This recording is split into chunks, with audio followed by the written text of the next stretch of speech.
Bapa-Ku yang setia. Haleluya. Segala pujian, hormat, dan syukur kami naikkan kepadamu Tuhan. Karena hari ini, melalui pujian ini Tuhan, kami menyadari bahwa hidup kami selalu disertai oleh Tuhan. Hidup kami selalu disertai oleh tangan Tuhan yang kuat, tangan Tuhan yang begitu berkuasa Tuhan. Oleh karena itu Tuhan, tidak ada sesuatu yang sulit untuk kami hadapi karena Engkau beserta kehidupan kami Tuhan. Terima kasih Tuhan, kami bisa memuji dan menyembah Engkau di tempat ini. Biarlah pujian, penyembahan yang kami naikkan dapat menjadi dupa yang harum, yang menyenangkan hati Tuhan. Dan pagi hari ini, kami rindu, kami haus, kami lapar akan kebenaran firman-Mu Tuhan. Oleh karena itu, sebelum kami membaca, kami merenungkan, kami mempelajari firman-Mu, biarlah kuasa Roh Kudus mengurapi kami, supaya kami bisa mengerti, bisa memahami, dan menerapkan firman-Mu dalam kehidupan kami. Terima kasih Tuhan, terlebih lagi urapi hamba-Mu yang akan menyampaikan firman-Mu pagi hari ini. Biarlah kuasa Roh Kudus terus menuntun hamba-Mu, supaya setiap perkataan, setiap ucapan yang keluar dari bibir lidah hamba-Mu ini adalah perkataan-perkataan firman Tuhan yang menguatkan, yang meneguhkan, yang membangun kami semakin kuat di dalam Tuhan, semakin setia, semakin intim, dan semakin memahami apa yang Tuhan kehendaki untuk kami kerjakan di dalam hidup kami, sehingga nama Tuhan dipermuliakan. Terima kasih Tuhan, berfirmanlah Engkau, kami siap. Di dalam nama Tuhan Yesus, kami sudah berdoa dan mengucap syukur. Haleluya, sama-sama katakan amin. Silakan duduk Bapak Ibu yang dikasih Tuhan. Shalom. Shalom. Ya, hari ini kita tetap semangat sekalipun ya hari ini ada banyak yang tidak hadir karena ada beberapa ya halangan ya. Untuk Bude sendiri ya itu hari Jumat kemarin Bude itu jualan karena cuaca lagi hujan ya waktu itu, katanya ada genangan air yang nggak tahu itu ada lubang. Jadi dia berjalan atau naik motor gitu, dia jatuh sampai kakinya itu terantuk ya semen, jadi ada luka. Sering kasih Tuhan kemarin saya lihat di sana eh, lukanya diperban. Saya bilang Senin nanti ke puskesmas. Dan hari ini keluarga Pandiangan juga sedang ke Jakarta, sedang menemani Pak Pandiangan untuk menjalani operasi ya hari ini untuk mencari atau mengambil kamar untuk operasi. Dan kita terus berdoa buat keluarga ini supaya Tuhan selalu berkati, terlebih lagi Pak Pandiangan dalam menjalani operasinya supaya bisa menjalani operasi dengan baik karena pertolongan Tuhan, mujizat terjadi, pemulihan, kesembuhan secara sempurna dialami oleh Pak Pandiangan sehingga beliau bisa bersama-sama kembali untuk datang beribadah dan melayani bersama kita. Haleluya. Hari ini kita mau sama-sama membaca dan merenungkan firman Tuhan yang terambil di dalam kitab Mazmur pasal 56 ayat 1 sampai ayatnya yang ke 14, sedang kasih Tuhan ya. Mazmur 56 ayat 1 sampai ayat 14, yaitu judul perikop firman Tuhan ini adalah kepercayaan kepada Allah dalam kesusahan. Ya, saya akan membacakan ayat ganjil dan Bapak dan Ibu membacakan ayat yang genap. Karena ini cukup panjang, mari kita baca dengan memperhatikan dengan sesama supaya kita dapat memahami apa yang ada di dalamnya ya. Demikianlah firman Tuhan. Untuk pemimpin biduan menurut lagu merpati di pohon-pohon tarbatin yang jauh, Miktam dari Daud ketika orang Filistin menangkap dia di Gat. Kasihanilah aku ya Allah, sebab orang-orang yang menginjak-injak aku, sepanjang hari orang memerangi dan mengimpit aku. Seteru-seteruku menginjak-injak aku sepanjang hari. Bahkan banyak orang yang memerangi aku dengan sombong. Waktu aku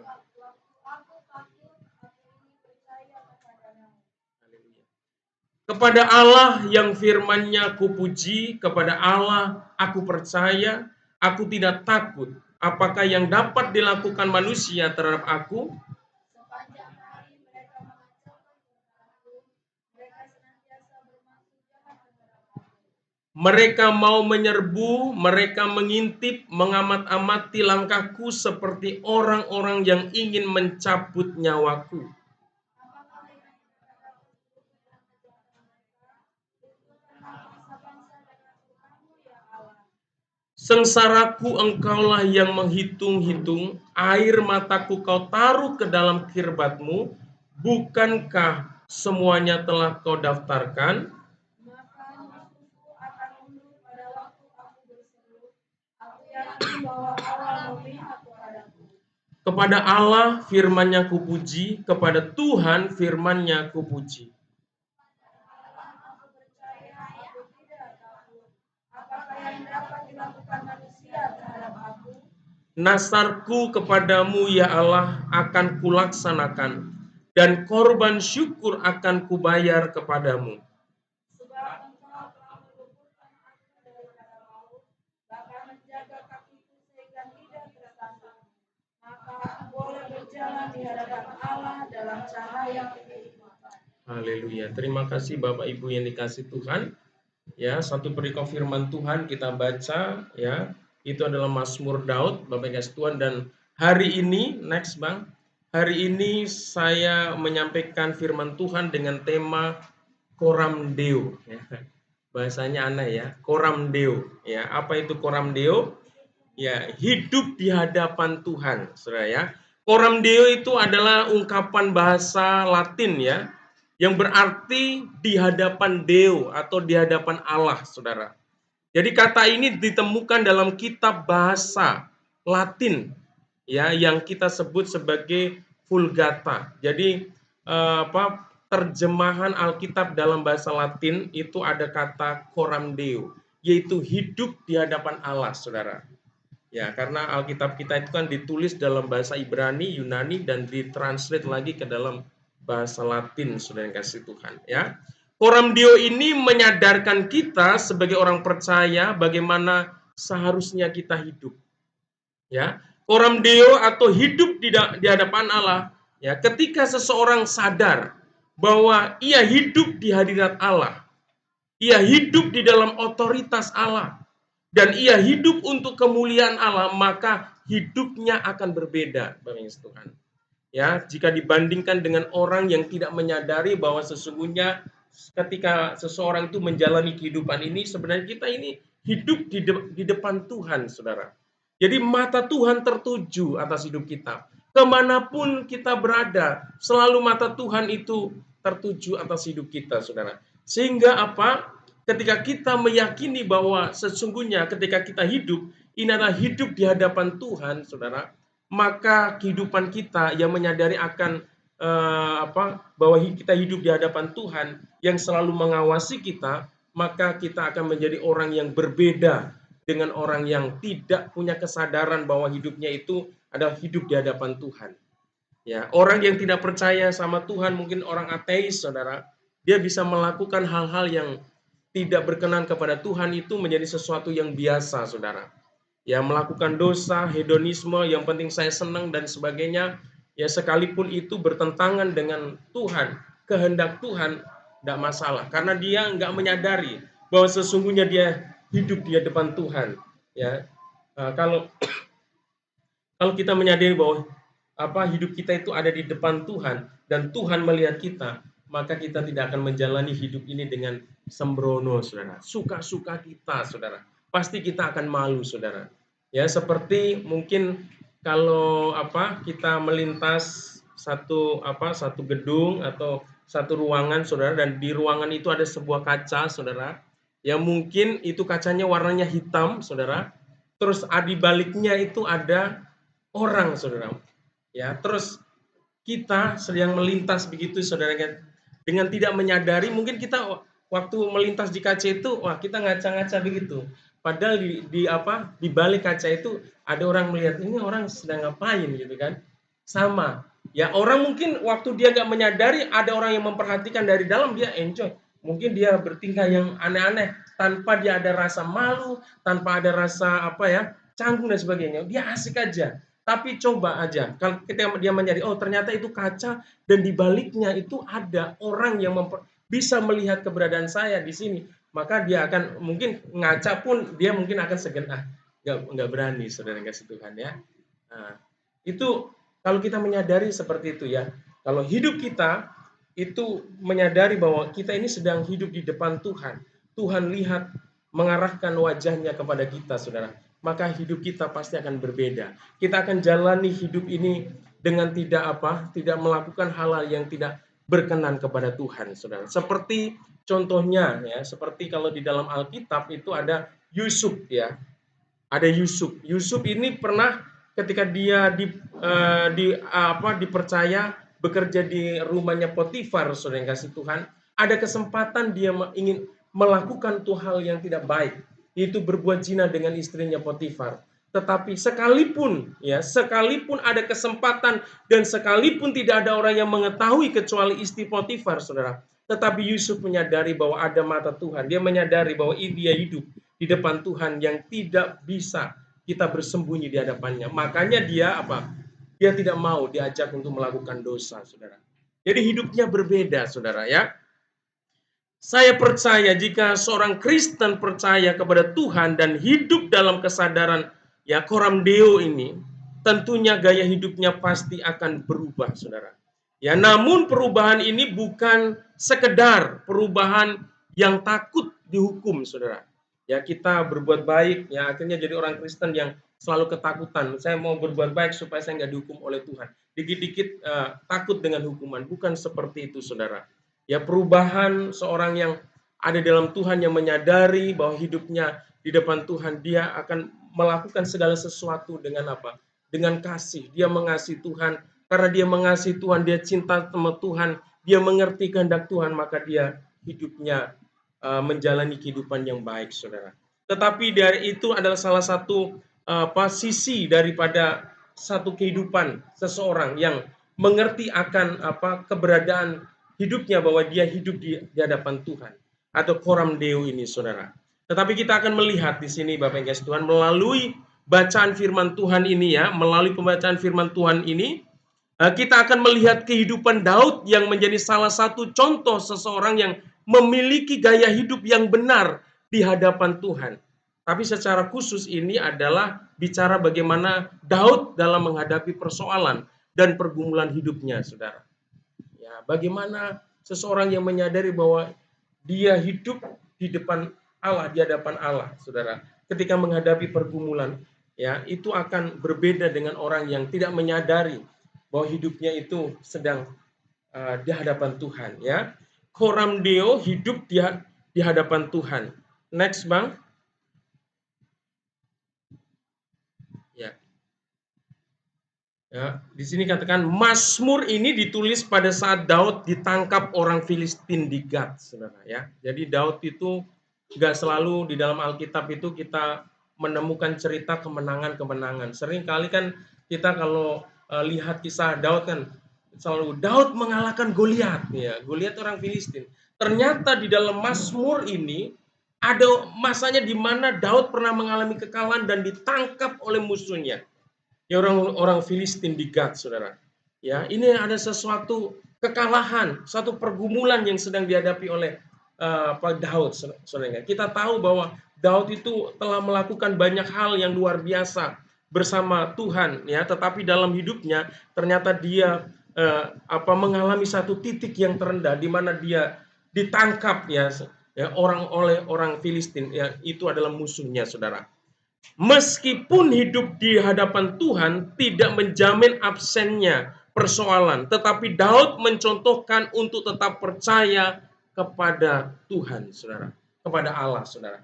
Jadi sekalipun kita ini hidup dekat dengan Tuhan, mengasihi Tuhan, melayani setia sama Tuhan, tidak menjamin bahwa kita ini akan terbebas dari persoalan dan masalah, saudara. Ya, saya ingin bercerita ya beberapa waktu yang lalu.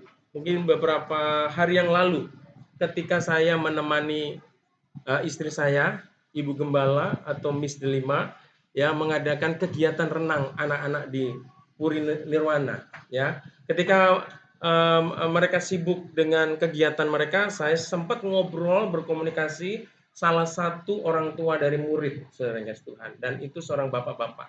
Dan ketika kita ngobrol, berkomunikasi, memang saya banyak mendengar, saudara, karena dia banyak cerita tentang keluarganya, secara khusus tentang adiknya. Dia punya adik, seorang cowok, ya, dia udah bekerja, ya, dia bercerita adiknya sudah bekerja, adiknya ini baik, saudara, suka nolong orang, ya, toleransinya tinggi, bahkan sama sosialnya juga tinggi. Dia bukan hanya baik sama orang Kristen, tetapi sama orang-orang dengan iman yang lain pun dia juga istilahnya guyup, saudara, ya, sampai minta sumbangan katanya untuk membangun rumah ibadah agama tertentu, dia juga mau ikut, saudara, uh, melakukannya, saudara. Terus ini adiknya juga di dalam pekerjaannya lumayan, saudara. Akhirnya karena di dalam pekerjaan itu dipercaya bosnya, dia bisa bawa beberapa orang untuk bekerja di perusahaan itu, saudara. Jadi anak ini cukup baik, dan di dalam pelayanan, saudara, dia melayani, saudara. Gereja dia rajin, saudara. Ya. Tetapi suatu saat ada masalah terjadi dalam kehidupan dia. Yaitu dia sudah berpacaran nggak tahu 8 tahun atau berapa tahun, saudara. Tapi pas waktu mau nikah ternyata ditikung sama ditelikung apa ditikung sama temen dekatnya juga, saudara. Dan akhirnya pacarnya ini menikah sama temennya, saudara. Di situ akhirnya mungkin kekecewaan terjadi, saudara. Ya, terjadi, mulai timbul masalah, saudara. Adiknya ini mulai stres, saudara, ya, kayak depresi gitu, sampai dibawa ke psikolog juga, saudara. Ya, jadi emosinya tidak stabil, jadi ke pekerjaan juga akhirnya berdampak juga, sampai bapak ini sampai ke perusahaan kasih tahu alasannya kenapa, akhirnya ya dimaklumi, saudara, dengan kondisinya seperti itu. Tetapi saya mau katakan begini, saya mau katakan begini, adiknya ini suka beribadah, suka melayani, saudara, tapi ingat, dia juga mengalami masalah. Tapi ketika mengalami masalah itu dia mengalami depresi. Dia mengalami satu tekanan yang luar biasa. Dan ada satu ungkapan yang keluar dari mulut adiknya bahwa dia ingin bunuh diri, saudara. Nah, ini sesuatu yang miris, saudara yang kasih, yang menyedihkan. Kenapa orang yang begitu antusias untuk beribadah, melayani, berbuat baik, tetapi ketika menghadapi masalah, saudara, dia mudah putus asa, depresi, dan sampai terucap dari mulutnya mau mati saja, mau bunuh diri, saudara. Nah, ini Bapak Ibu kasih Tuhan, nanya perlu pemahaman kita, saudara. Sebenarnya kita ini hidup di mana, saudara, ya? Ketika kita beribadah, ketika kita melayani, sebenarnya kita harus menyadari bahwa hidup kita sedang di hadapan Tuhan. Kita ini hidup di hadapan Tuhan, saudara. Jadi segala sesuatu peristiwa yang terjadi dalam hidup ini, kita harus menyadari bahwa tidak ada sesuatu yang lepas kontrol daripada kuasa Tuhan. Amin. Semua ada dalam kendali, dalam otoritas Tuhan. Jadi kalau kita menyadari bahwa kita sedang hidup di hadapan Tuhan yang berotoritas, berdaulat atas hidup kita, sekalipun masalah itu berat, saudara, kita tidak akan mengalami depresi, saudara. Kita tidak akan stres, saudara. Saudara yang kasih Tuhan, dan kita tidak akan keluar dari mulut kita untuk mengakhiri hidup kita. Oleh karena itu, Bapak Ibu kasih Tuhan, ini penting sekali. Kita mau belajar dari Mazmur, saudara, ya. Lalu bagaimana Daud hidup di hadapan Allah dengan iman percayanya, saudara? Mari kita lihat, ya. Hal yang pertama, ya, Daud hidup di hadapan Allah, ya. Dia percaya bahwa Allah sebagai tempat perlindungannya. Tadi, sekalipun Daud adalah orang yang dikenal dekat sama Tuhan, suka memuji Tuhan, suka beribadah sama Tuhan, saudara. Tetapi masalah tidak absen dari hidupnya. Tetap dia mengalami masalah. Dan masalahnya itu tidak sepele, saudara. Tetapi dalam situasi seperti itulah, Daud tetap memiliki sikap di hadapan Tuhan bahwa dia percaya bahwa Allah adalah sebagai tempat perlindungan bagi hidupnya. Bapak Ibu yang kasih Tuhan, ketika kita menghadapi masalah, apakah kita tetap percaya bahwa Tuhan adalah tempat perlindungan kita?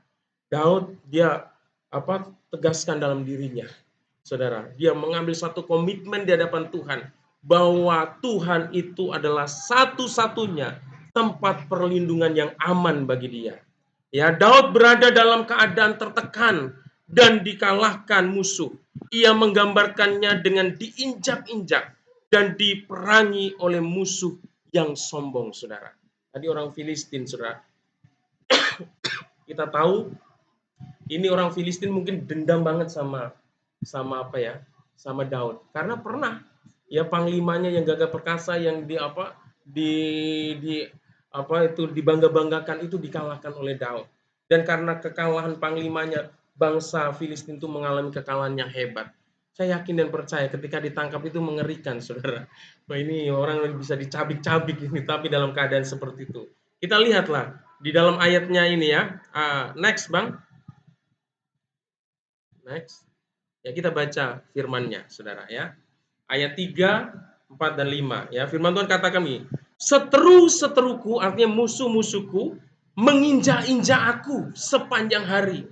Bahkan banyak orang yang memerangi aku dengan sombong. Waktu aku takut, aku ini percaya kepadamu. Kepada Allah yang firman-Nya kupuji. Kepada Allah aku percaya. Aku tidak takut apakah yang dapat dilakukan manusia terhadap aku, saudara.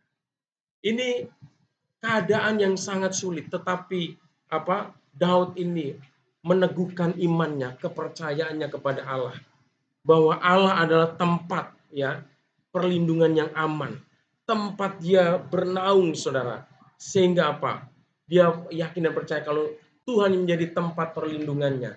Tidak ada seorang pun yang akan bisa melawan dia, saudara. Ya, kalau Tuhan di pihak kita, siapa lawan kita? Sering kasih Tuhan. Ini diyakinkan.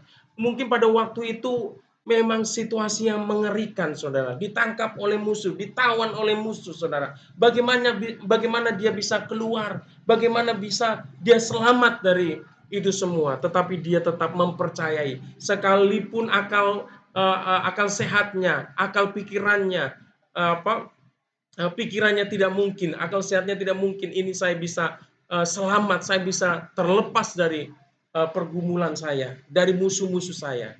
Tetapi ini yang dilakukan oleh Daud. Dia meyakinkan dirinya, dia menegaskan pada dirinya bahwa dia tetap percaya sama kuasa Tuhan. Amin. Dia sanggup melindungi, sanggup menjaga. Nah, di dalam hidup kita, apa yang terjadi ketika masalah terjadi dalam hidup kita? Apakah kita tetap mempercayai dia sebagai tempat perlindungan, saudara? Apakah kita mulai ragu iman kita? Jangan-jangan Tuhan nggak tolong, saudara. Kita mulai meragukan akan kasih dan kuasa Tuhan dalam memelihara hidup kita. Next, Abang next. Tetapi dalam keadaan seperti itu, ada sebuah komitmen yang dijaganya, yaitu untuk tetap percaya kepada Tuhan. Komitmen, saudara. Dia berjanji sama Tuhan, saya tidak akan melepaskan iman saya, percaya saya kepadamu. Saya akan tetap berpegang teguh bahwa Tuhan adalah tempat perlindungan. Ya. Menguatkan percaya dalam keadaan tertekan adalah hal yang penting dan perlu dilakukan anak-anak Tuhan. Hal ini akan memberikan kelegaan karena mengimani bahwa Tuhan selalu memberikan perlindungan. Yang saya ceritakan tadi, kenapa sih dia dia setia beribadah, dia setia melayani, dia setia berbuat baik, tetapi akhirnya dia depresi. Depresi artinya tertekan, saudara. Pikirannya tertekan, gak kuat, saudara. Dan hidupnya berputus asa dan takut menghadapi masa depan sampai keluar ucapan dia mau bunuh diri, saudara. Jadi orang yang beribadah, saudara, orang yang beribadah ternyata belum tentu dia bisa kuat untuk menghadapi persoalannya. Kalau dia tidak benar-benar berkomitmen untuk menjaga imannya di dalam Tuhan. Ya, seharusnya ketika ada masalah sebesar apapun dalam hidup kita sebagai anak-anak Tuhan, tetap mempercayai bahwa Tuhan adalah tempat perlindungan kita, saudara. Daud pun sama, saudara. Daud bukan orang yang di dalam cerita itu, dalam Alkitab itu menjadi orang yang selalu enak hidupnya. Ya, hal-hal yang mengerikan, hal-hal yang mengerikan lah di dalam hidupnya itu dialami semua oleh Daud, saudara.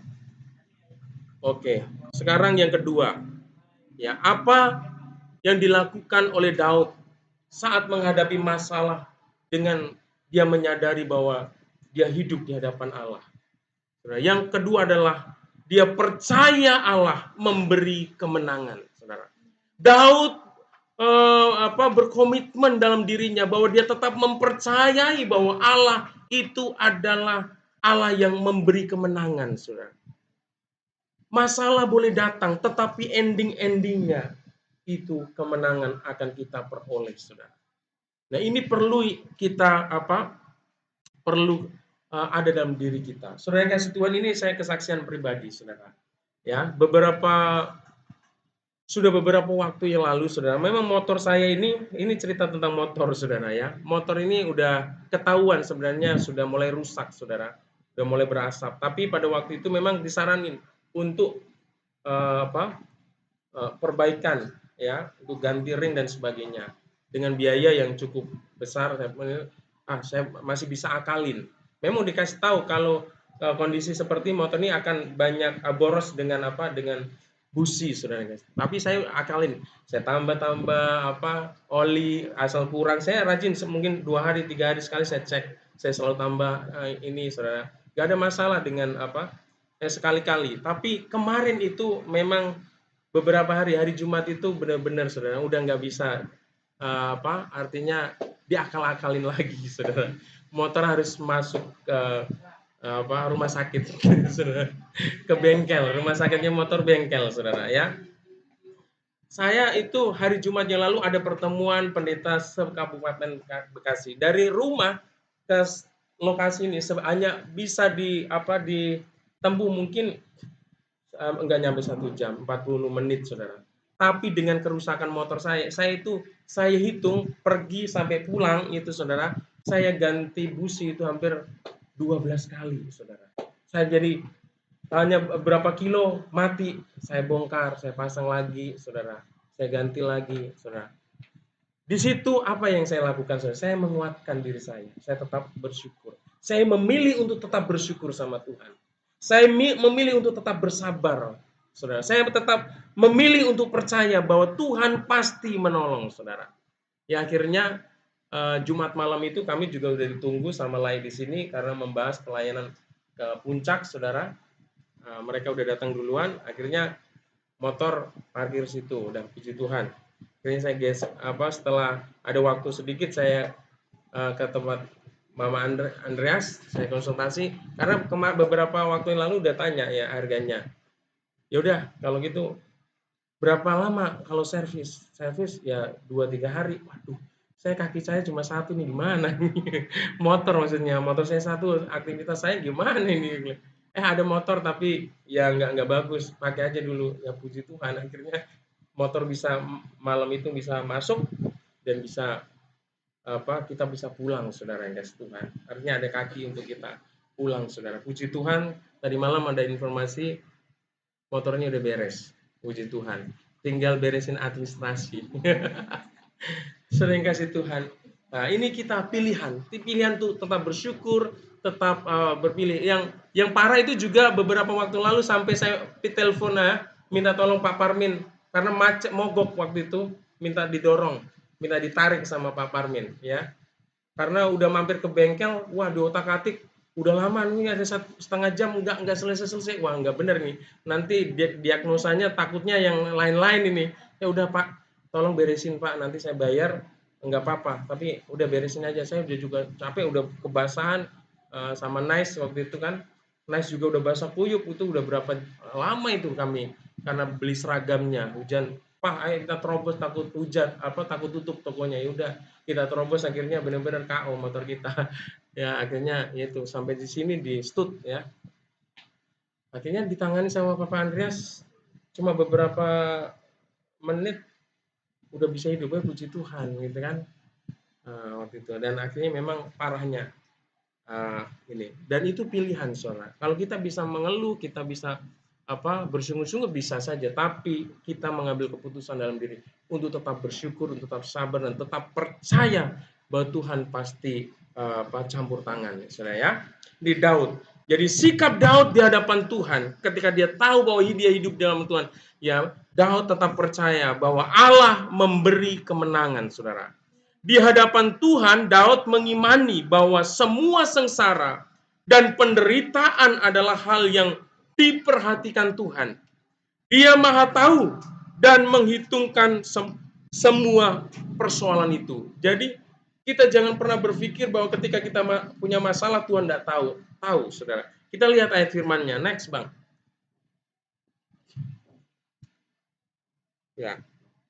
Ayat 9 dan 10 firman Tuhan katakan ini. Sengsaraku engkaulah yang menghitung-hitung. Air mataku kau taruh ke dalam kirbatmu. Bukankah semuanya telah kau daftarkan? Maka musuhku akan mundur pada waktu aku berseru. Aku yakin bahwa Allah memihak kepadaku, saudara. Ketika kita mengalami kesengsaraan, mengalami kesulitan, mengalami kesukaran, saudara, kita harus punya sebuah keyakinan, kepercayaan bahwa Tuhan itu mengetahui. Ketika kita menjadi orang Kristen, orang percaya, ketika kita punya pergumulan yang berat, ya mungkin pergumulan itu sangat berat dan cukup lama kok nggak ada solusinya. Mungkin kita dalam benak kita, Tuhan ini gimana ya? Apakah Tuhan tahu? Apakah Tuhan masih peduli? Apakah Tuhan masih mengasihi? Apakah Tuhan masih mau menolong saya, saudara? Sering kasih Tuhan, tetaplah miliki iman dan kepercayaan bahwa Tuhan itu memperhatikan kesengsaraan kita, dan kita harus punya keyakinan bahwa Tuhan akan memberikan kemenangan dalam setiap pergumulan yang kita hadapi. Amin. Seperti Daud, dia punya keyakinan bahwa dia akan diberikan kemenangan oleh Tuhan dalam menghadapi situasi dan kondisi yang dialami, sekalipun itu berat. Next, Bang. Ya, firman Tuhan katakan, Daud melihat bahwa keadaan itu adalah kesempatan menyampaikan seruan dan permohonan kepada Allah. Tuhan izinkan kesulitan, kesukaran dalam hidup kita. Disitulah kesempatan di mana kita bisa menyampaikan semua keluh kesah kita, saudara. Beban kita kepada Tuhan, saudara. Ya, jadi kalau mengeluh, kita mencurahkan isi hati kita, itu banyaklah kepada Tuhan, saudara. Saya kalau mengeluh, ini banyak kepada Tuhan. Tapi kalau sudah mendapat solusi, kadang-kadang saya selalu ceritakan, saudara. Artinya apa? Ketika kita mendapat solusi dan pertolongan itu memang bukan karena kuat dan gagah kita, karena Tuhan, saudara. Saudara yang kasih Tuhan. Saya ketika menghadapi pergumulan, memang saya menjadi seorang hamba Tuhan, Bapak yang kasih Tuhan. Sebenarnya ya dari awal saya melayani itu sebenarnya di dalam pelayanan itu belum pernah namanya full timer dengan ya kehidupan kita dijamin dengan gaji yang ini, saudara. Memang hidup kita itu dari waktu ke waktu itu mengandalkan iman, saudara. Saudara yang kasih motor itu, saudara, itu adalah pemberian juga, persembahan dari anak Tuhan. Waktu itu saya masih pakai Vega R, ada di rumah. Berapa kali mau dibeli orang, tapi saya bilang enggak, ini bersejarah. Ya, dari sebelum saya nikah, walaupun bentuknya udah aneh, saudara, tapi saya mau perbaikin, saudara. Itu sejarah. Saya untuk mengingatkan bahwa betapa Tuhan itu luar biasa. Ketika motor saya Vega R itu udah rusak-rusak juga, saudara. Bonceng 4 selalu dalam pelayanan kan.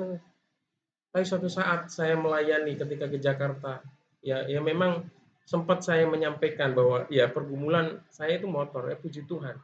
Ada anak Tuhan tanya, ya kalau beli motor baru berapa? Langsung saya bilang nggak usah baru, saya bilang kalau mau berkati.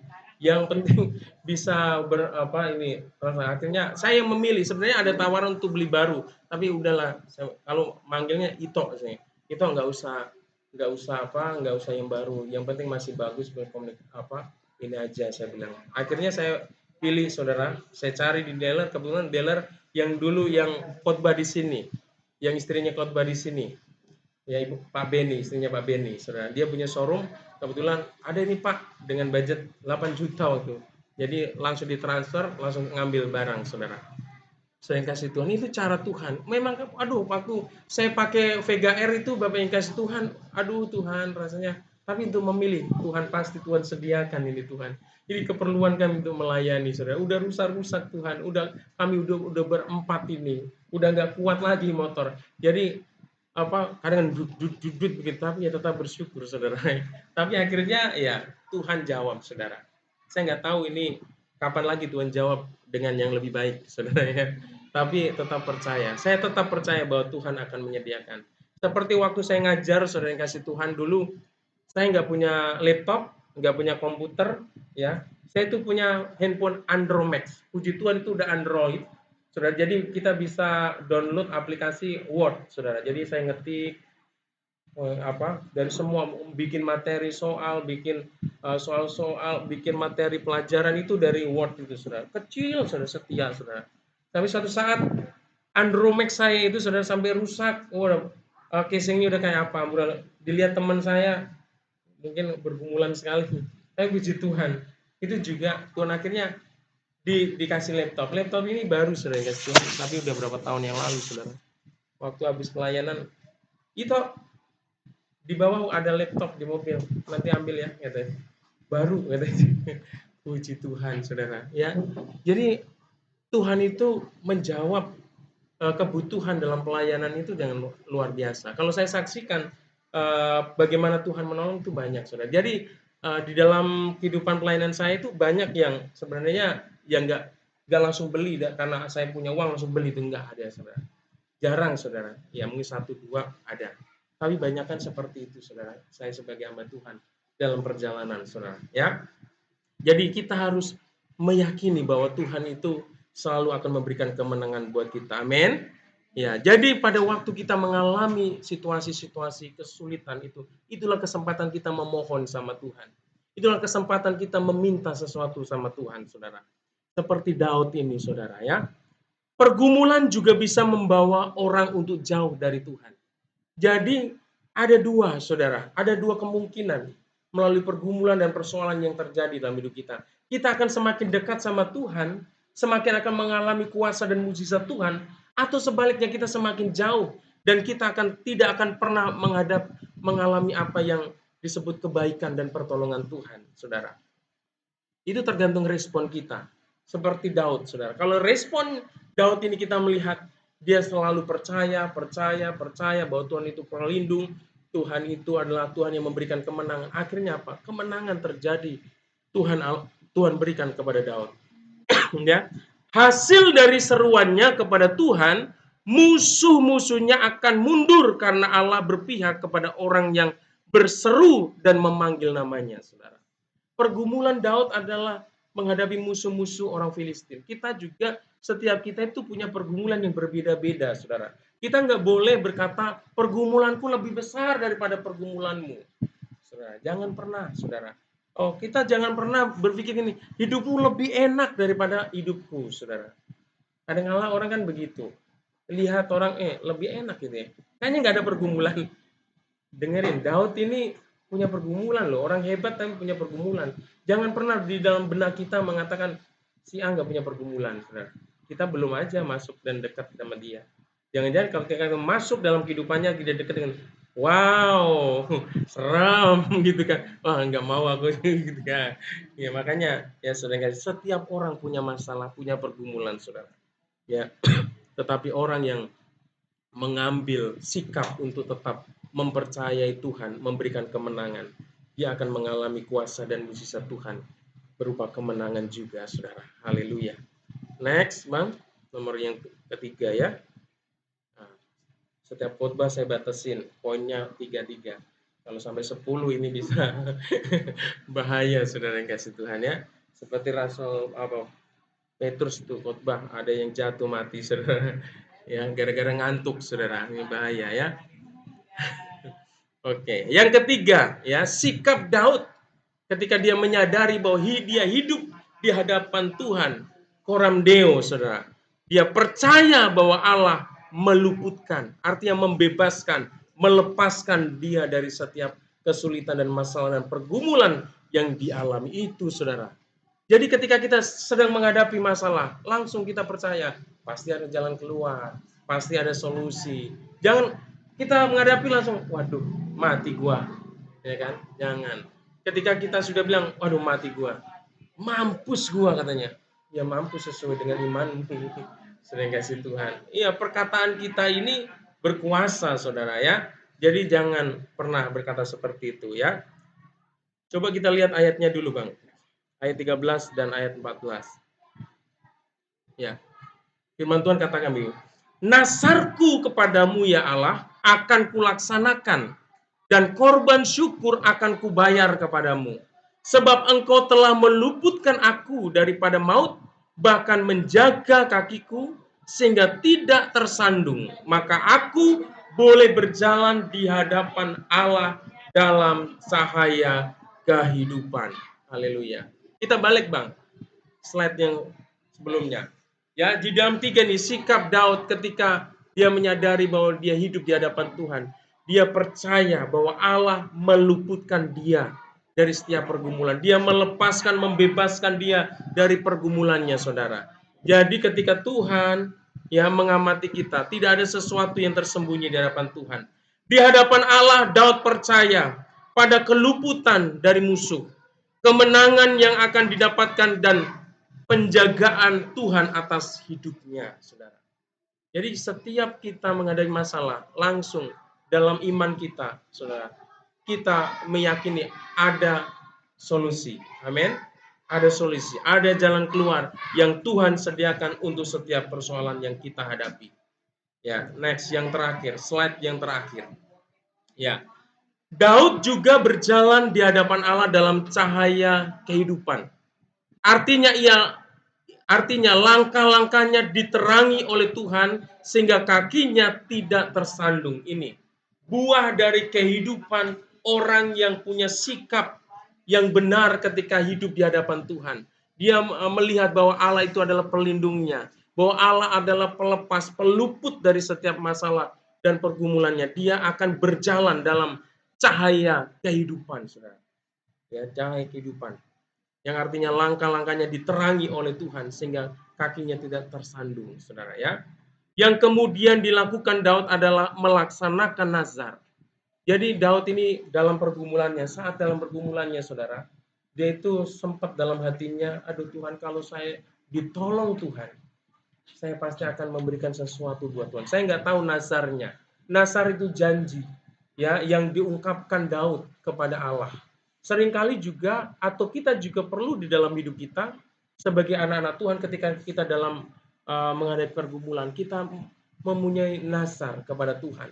Tuhan, kalau saya berhasil di usaha saya ditolong oleh Tuhan, saya akan lakukan sesuatu buat Tuhan, saudara. Ya, nazar itu janji sama Tuhan. Dan apa yang dilakukan oleh Daud ketika dia sudah ditolong oleh Tuhan. Dan ini kan Daud sudah ditolong, saudara. Dia sudah diluputkan dari masalah. Ketika dia diluputkan dari setiap masalah, dia katakan dia melaksanakan, dia membayar nasarnya dan memberi korban syukur kepada Allah, saudara. Nah, ketika kita dalam pergumulan, kita berseru sama Tuhan, kita punya nasar sama Tuhan, kita harus bayar, kita harus berikan itu, kita harus ucapkan syukur kepada Tuhan ketika kita menghadapi berkat-berkat Tuhan dalam hidup kita. Kita jangan pernah lupakan, saudara, kebaikan Tuhan. Kita jangan pernah juga lupakan janji kita kepada Tuhan, saudara. Ya, itu saya mau cerita sedikit, saudara. Ini saya tiba-tiba teringat, saudara, waktu saya kuliah ada kalau ngumpul dengan mahasiswa-mahasiswa, saudara, ini ilustrasi khotbah sebenarnya, tapi lucu sebenarnya, saudara ya. Di suatu daerah tertentu yang terpencil, saudara, ada seorang yang kaya, saudara. Tapi pelit sekali orang kaya ini. Dia punya kebun kelapa, saudara, yang berhektar-hektar. Saking pelitnya, dia kalau manen nggak mau pakai orang lain. Supaya hasilnya apa? Semua hasilnya dia bisa nikmati. Coba bayangkan, saking pelitnya itu, saudara. Nggak mau berbagi sama orang lain. Nah, suatu saat dia panen, dia panjat kelapa yang paling tinggi, saudara. Pas sampai di atas, saudara, tiba-tiba angin kencang, saudara, yang menerpa pohon itu dan goyangnya luar biasa. Dan pada saat itu dia benar-benar takut, saudara, takutnya luar biasa. Dan di dalam ketakutannya dia berseru sama Tuhan, dia berdoa sama Tuhan, Tuhan tolong Tuhan. Kalau Tuhan selamatkan dari peristiwa ini saya bisa selamat sampai bawah Tuhan. Saya akan persembahkan kerbau saya yang paling besar Tuhan. Oh, berdoa ternyata anginnya mulai redup dan dia mulai pelan-pelan turun saudara, mulai turun. Udah di tengah ini saudara. Wah dilihat, wah puji Tuhan sampai sini. Tapi dia ingat saudara, oh Tuhan, tadi saya salah berdoa, saya salah bernasar sama Tuhan. Maksud saya bukan kerbau saya Tuhan, tapi kambing saya Tuhan. Makin kecil saudara dasarnya.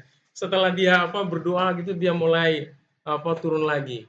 Sudah mau ini sudah mau nginjek tanah. Saudara, wah udah dekat, makin dekat. Kayaknya saya pasti selamat ini. Dia berdoa lagi, Tuhan ampuni saya Tuhan. Ternyata tadi juga saya salah berdoa, saya salah berjanji. Maksud saya bukan kambing saya Tuhan, tapi ayam saudara. Saudara, diganti-ganti terus saudara. Akhirnya dia plek, aduh, udah jatuh udah sampai tanah. Wah, gue nyesel tadi udah janji sama Tuhan. Padahal udah ayam, saudara masih nyesel. Sering kasih Tuhan, ada banyak orang yang mengalami kebaikan Tuhan, pertolongan Tuhan, tetapi melupakan ya janjinya sama Tuhan. Ya sering kasih Tuhan. Ada orang yang bilang, kalau aku diberkati, aku mau ini, mau itu untuk Tuhan, saudara yang kasih Tuhan. Tapi kita mau belajar seperti Daud, karena ya Daud dikatakan Daud adalah melaksanakan. Daud segera melaksanakan nazarnya, saudara. Dia membayar janjinya. Dia mempersembahkan ucapan syukur kepada Tuhan. Oleh karena itu, kita yakinlah ketika kita punya iman, ya, seperti Daud di dalam menghadapi persoalan tadi, saudara, yang dikasih Tuhan, bahwa kita ini hidup di hadapan Tuhan. Tidak ada sesuatu sebenarnya yang mengkhawatirkan tentang hidup kita. Kalau kita menyadari hidup kita di tangan Tuhan. Ya seperti cerita yang tadi di awal, seharusnya mungkin berat saudara, mungkin sesuatu yang diputusin pacar, udah membangun hubungan yang ya begitu lama saudara. Tapi saya yakin dan percaya ketika dia benar-benar memahami bahwa sebenarnya dia hidup di hadapan Tuhan yang memperhatikan hidupnya, seberat apapun, sehebat apapun kekecewaan yang terjadi dalam hidupnya, dia seharusnya tetap memiliki sikap yang seperti Daud, bahwa Tuhan akan memberikan yang terbaik sesuai dengan waktu Tuhan. Amin. Selalu melihat bahwa Tuhan itu adalah pribadi yang baik dan mengasihi. Haleluya. Ya, saya undang Pak Armin untuk maju ke depan. Kita mau meresponi firman Tuhan pagi hari ini, siang hari ini. Kita mau menyanyikan lagu Ku di Tanganmu. Mari kita semua bangkit berdiri, Bapak Ibu yang kasih Tuhan. Haleluya. Bapak Ibu ini kasih Tuhan. Kita sebagai anak-anak Tuhan, sebagai umat Tuhan, kita harus menyadari bahwa hidup kita ini sebenarnya ada di tangan Tuhan. Dan tangan Tuhan itu sangat luar biasa. Dia perkasa. Dia hebat. Dia ajaib, saudara. Kalau engkau menyerahkan seluruh hidupmu di dalam Tuhan dan mempercayai bahwa Tuhan memperhatikan hidupmu, maka engkau akan mengalami ketenangan dalam hidupmu. Sekalipun engkau sedang menghadapi banyak masalah, bahkan masalah itu mungkin engkau anggap terlalu besar, terlalu luar biasa, tetapi ketika engkau menyadari bahwa sebenarnya engkau hidup di hadapan Tuhan, Tuhan memperhatikan hidup kita, saudara. Oleh karena itu, mari kita berkomitmen dalam diri kita. Jangan pernah melepaskan keyakinan dan iman kita kepada Tuhan yang sanggup menolong dan memberkati kita. Mari kita angkat satu pujian, Ku di Tanganmu. Ku di tanganmu,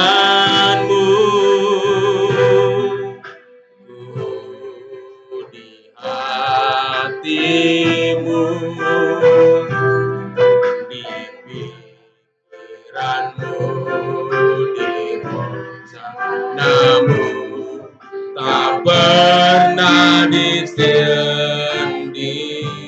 Ku di tanganmu, ku di tanganmu, ku di hatimu, ku di hatimu, di pikiranmu, di rencanamu, tak pernah ditinggalkan.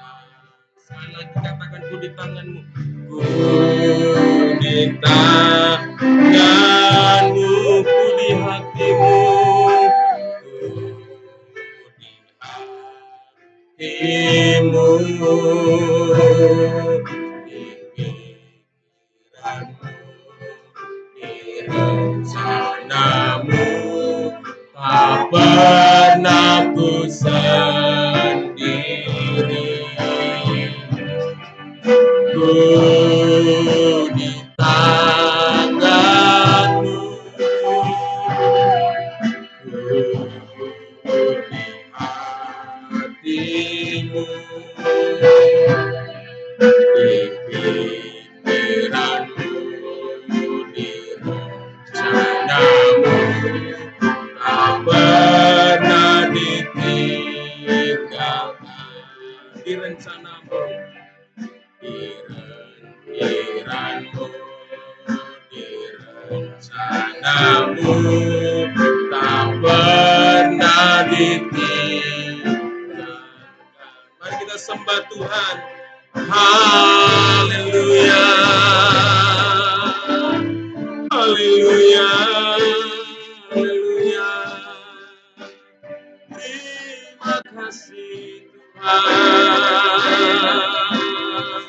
Engkau Allah yang baik, Engkau Bapa yang baik bagi kami Tuhan. Terima kasih Yesus. Haleluya, haleluya. Tuhan, melalui kebenaran firman-Mu siang hari ini Tuhan, kami menyadari bahwa hidup kami Tuhan sesungguhnya ada di hadapan-Mu Tuhan. Dalam setiap hidup kami Engkau awasi, Engkau perhatikan Tuhan. Bahkan hidup kami ada di tangan-Mu, hidup kami ada di hati-Mu, hidup kami ada di pikiran-Mu, dan hidup kami ada di rencana-Mu. Tuhan, seringkali ketika kami mengalami persoalan dan pergumulan hidup kami mulai meragukan akan kuasa-Mu. Tetapi hari ini melalui kebenaran firman-Mu Tuhan, biarlah firman-Mu ini kembali membukakan pikiran kami bahwa sesungguhnya Tuhan, kami tidak pernah sendiri dalam hidup ini. Bahwa hidup kami disertai oleh Tuhan, hidup kami diperhatikan oleh Tuhan, hidup kami dipegang oleh Tuhan. Terima kasih Tuhan, hamba berdoa khusus untuk anak-anak muda, anak-anak remaja, anak-anak sekolah minggu. Mungkin mereka juga menghadapi masalah dalam hidup mereka. Mereka merasa takut menghadapi masa depan mereka. Biarlah Tuhan melalui kebenaran firman-Mu ini Engkau tanamkan juga kepada anak-anak muda ini Tuhan. Supaya mereka tetap memegang teguh kepada iman mereka. Bahwa Tuhan adalah Tuhan sebagai pelindung, sebagai peluput dari setiap persoalan masalah. Bahkan Tuhan yang memberikan kemenangan di dalam setiap